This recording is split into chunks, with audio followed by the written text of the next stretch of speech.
બોર્ડની પરીક્ષાને લઈને સુરત પોલીસે મહત્વનો નિર્ણય આપ્યો। આજથી ડીજે વગાડવા પર પ્રતિબંધ મૂકવામાં આવ્યો છે। આજે 10 વાગ્યા બાદ લાઉડસ્પીકર કે ડીજે નહીં વગાડી શકો। ડીજે કે લાઉડસ્પીકર વગાડશો તો ડીજે જપ્ત કરી કાયદેસરની કાર્યવાહી હાથ ધરાશે।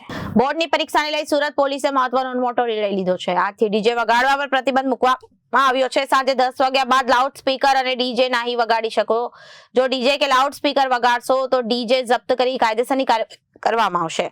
સાથે રાત્રે ભારે વાહનો પર પ્રતિબંધ અને હોર્ન વગાડવા પર પ્રતિબંધ મૂકવામાં આવ્યો છે। વિદ્યાર્થીને પરીક્ષા દરમિયાન વાંચવા કે ભણવાની તકલીફ ના પડે તે માટે નિર્ણય લેવાયો। અત્યારે લગ્ન સિઝન પણ ચાલુ છે અને તેવામાં મહત્વનો નિર્ણય લેવાયો છે।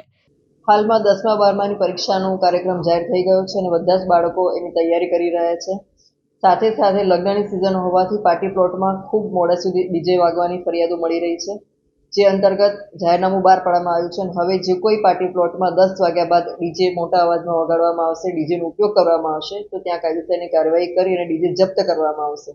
સાથે સાથે જે મોડી રાતે લક્ઝરી બસો અને મોટા ટ્રક જે હોર્ન વગાડે છે જેમાં બાળકોને ભણવામાં વિક્ષેપ થાય છે, બધા ટ્રક અને લક્ઝરી બસો પણ કાર્યવાહી કરવામાં આવશે। હાલમાં જે રોંગ સાઈડ ચાલી રહી છે લક્ઝરી બસ અને જે જાહેરનામું ભંગ કરીને પણ સમય સિવાયના સમયમાં સિટીમાં એન્ટર થાય છે બધી લક્ઝરી બસ અને ટ્રકની ઉપર પણ અમે કાર્યવાહી કરી રહ્યા છીએ। વહેલા સવારમાં 4 વાગે પણ અમે પોઈન્ટ લગાડી અને કાર્યવાહી કરી રહ્યા છીએ અને મોડી રાતે પણ જ્યાં જ્યાં અમને લાગે છે કે આ કાર્યવાહી અમારી જરૂર છે તેવા પોઈન્ટ પર અમે સરપ્રાઇઝ ચેકિંગ કરી અને એ પોઈન્ટ લગાડી રહ્યા છીએ। આખા સુરત સિટીમાં જ્યાં જ્યાં રોંગ સાઈડ હોર્ન્સ માટેના અમને લાગે છે કે અહીંયા ફરિયાદો વધારે આવે છે એ જગ્યા પર અમે અહીંયા પોઈન્ટ રાખી અને ટ્રાફિક પોલીસ દ્વારા કાર્યવાહી કરવામાં આવી રહી છે। Bureau report Janadesh.